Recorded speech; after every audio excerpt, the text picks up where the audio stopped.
Hi friends, welcome to Mayuri's kitchen.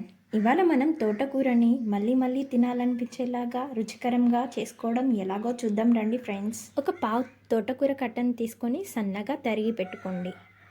అందులో water పోసి బాగా కడుక్కోండి. 2 లేదా 3 సార్లు కడుక్కోండి. లేదంటే పురుగులు కానివ్వండి, మట్టి కానివ్వండి ఉంటుంది కదా. వర్షాకాలంలో అయితే ఇంకా చాలా మట్టి ఉంటుందండి. బాగా వాష్ చేసుకోవాలి. ఇలా తోటకూరని కట్ చేసుకోవడం కూడా చిన్నగా కట్ చేసుకోవాలండి. అప్పుడే బాగా మెత్తగా ఉడుకుతుంది. లేదంటే గడ్డిలాగా పరకల్లాగా ఉంటుంది. తినడానికి కూడా బాగా అనిపించదు. తర్వాత స్టవ్ పై బాండీని పెట్టుకొని అందులో ఆయిల్ 3 to 4 టేబుల్ స్పూన్గా యాడ్ చేసుకోవాలి. అది వేడవుతున్నప్పుడు పెద్ద సైజ్ ఆనియన్ని తీసుకొని వేసుకోవాలి. కాస్త వేడవనివ్వాలి. అది వేడవుతున్నప్పుడు గరిటెతో తిప్పుకోవాలి. ఇలా ఆనియన్స్ 50% కుక్ అయ్యాక మనకి బ్రౌన్ కలర్ రాదు కదండి అంతకుముందే. అప్పుడు మనం ఏం చేసుకోవాలంటే పచ్చిమిర్చిని 10 నుండి 15 దాకా చీలికలుగా చేసుకొని అందులో వేసుకోవాలి. అప్పుడు దాన్ని బాగా కుక్ అవ్వనివ్వాలి. ఈ ఆనియన్స్ ఇంకా పచ్చిమిర్చి 2 కుక్ అవ్వాలి. ఇప్పుడు చిటపట్లాడుతూ ఉంటాయి పచ్చిమిర్చి. కాస్త దూరంగా ఉండి మీరు కలుపుతూ ఉండాలి. ఇప్పుడు పచ్చిమిర్చి ఇంకా ఆనియన్ 2 బ్రౌన్ కలర్కి వస్తూ ఉంటాయి కదండి. అప్పుడు 2 నుండి 3 దాకా ఎండుమిర్చిని కూడా చిలుకలుగా చేసుకొని వేసుకోవాలి.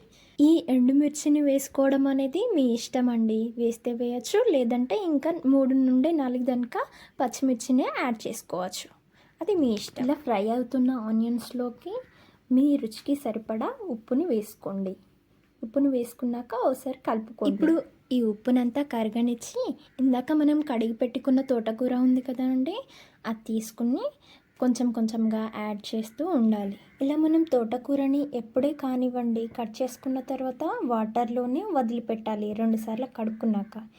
ఎందుకంటే అది మనం 2 days అయిన తర్వాత కూడా తీసి వండుకునేటప్పుడు ఇలా వాటర్లో వేసామంటే దానికి కొంచెం తడిదనం ఉంటుంది కదా అండి. కుక్ అవ్వడం అనేది బాగా అవుతుంది, ఫ్రెష్గా అవుతుంది అప్పుడు కూర కూడా. ఇలా మనం వాటర్లో వేయకుండా కూరని డైరెక్ట్గా ఆయిల్లో వేసి ఫ్రై చేసామంటే అడుగంటేస్తుంది. అప్పుడు కూర టేస్ట్ అనేది మాడిపోతున్నట్టుగా బాగుండదు. ఇలా 1 minute వరకు కూరనంతా ఆయిల్లో బాగా ఫ్రై చేసుకోవాలి. ఫ్రై చేసుకున్న తర్వాత ఒకసారి మూత పెట్టుకొని ఇలా వదిలేయాలి. ఇలా 2 to 3 minutes తర్వాత మనం మూత తీసుకొని చూసుకుంటే ఇలా ఆవిర్లు వస్తూ కాస్త వాటర్ అందులోనే తేలుతుంది. దాన్ని గరిటెతో తిప్పుతూ ఒకసారి స్మాష్ చేసినట్టుగా చేయాలండి. మనం తోటకూర వేసుకున్నప్పటి దగ్గర నుండి కూడా ఈ ప్రాసెస్ అంతాను మనం గ్యాస్ని లో ఫ్లేమ్లో అడ్జస్ట్ చేసుకొని చేసుకోవాలి. ఇప్పుడు మళ్ళీ ఒకసారి మూత పెట్టుకొని ఆ వాటర్ అంతా ఇంకేదనక ఉడికించుకోండి. ఇప్పుడు 1.5 minute తర్వాత మనం మూత తీసి చూసినట్లయితే కాస్త వాటర్ ఉంటుంది.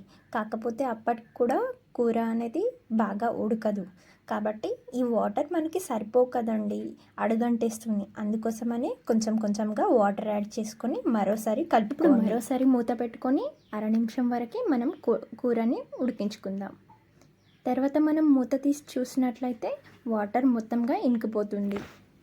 మరొకసారి గరిటెతో కలుపుకున్నాక కాస్త వాటర్ చల్లుకున్నట్టుగా చేసి మరోసారి మూత పెట్టుకొని మరో 1/2 నిమిషం వరకు ఉడికించుకోండి. ఇప్పుడు మనం మూత తీసి చూసినట్లు కనుక అయితే వాటర్ మొత్తంగా ఇంకుతుంటుంది.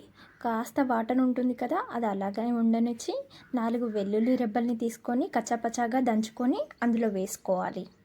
దాన్ని గరిటెతో తిప్పుకుంటూ ఒకసారి స్టవ్ ఆఫ్ చేసి బాండీని కిందికి దించుకోవాలి. ఒక హోల్డర్తో పట్టుకొని మనం ఎప్పుడే కానివ్వండి ఇందులోకి గరిటె తీసుకునేది గుండ్రంగా ఉండాలి, ఇలా స్మాషర్ లాగా. ఇందులో ఈ స్మాష్ చేస్తూ ఇలా గంజులో తింపుతూ ఉండాలి దీన్ని.